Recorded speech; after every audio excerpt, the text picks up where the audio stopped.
Wow, Lily. Remember our first day in your new Mars lab? I was so nervous, but incredibly excited to be working with you. Oh, I remember, Dr. Shelley. Your enthusiasm was super contagious.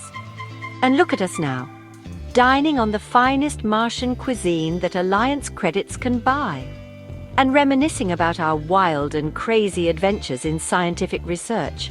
Speaking of adventures, I think our projects on Europa were so incredibly epic. Partnering with fellow reptilian dynasties from 4 separate universes and the kingdom of plants from 3 different timelines in history to study new, recently discovered life forms? Unbelievable. I'll never forget that time your experimental electric bush jumped across the entire room and grabbed onto Elena's leg and nearly fried her to a crisp. I nearly forgot about that. She wasn't an intern much longer after that. Oh, how about the bacteria and viruses we created?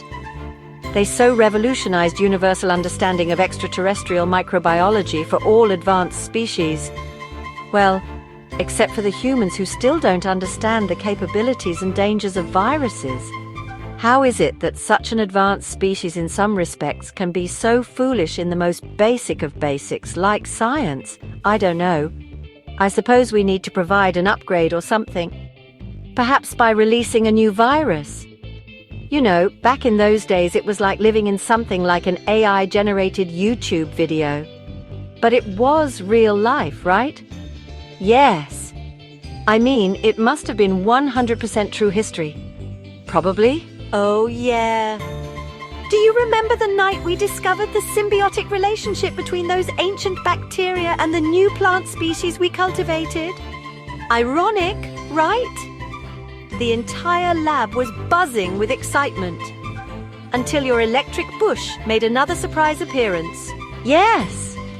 It seemed like we would just stay up all night, analyzing the newest data and drinking fermenter slurm every day. Those were the moments that made all the hard work worth it.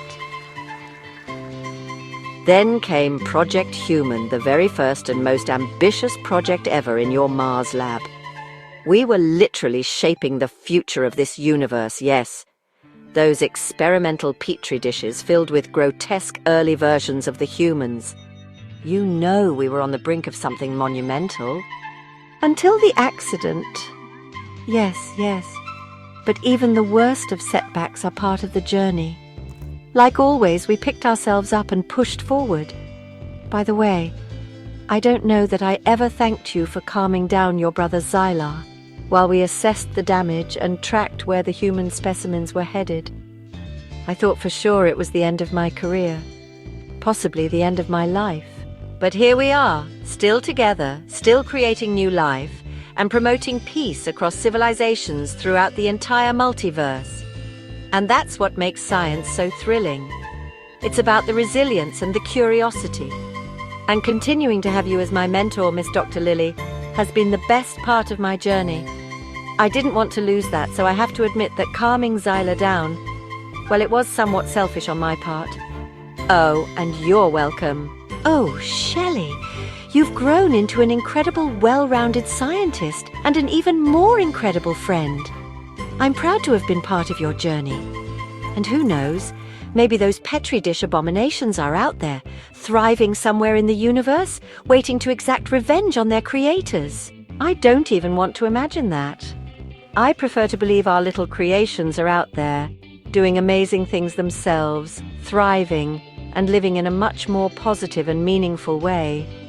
You know, it's simple moments like these that make me so passionate about our work.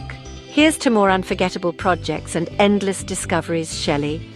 The universe is our laboratory, and we've only just begun. Cheers to that, Lily. Here's to science, exploration, and the friendships that make it all worthwhile.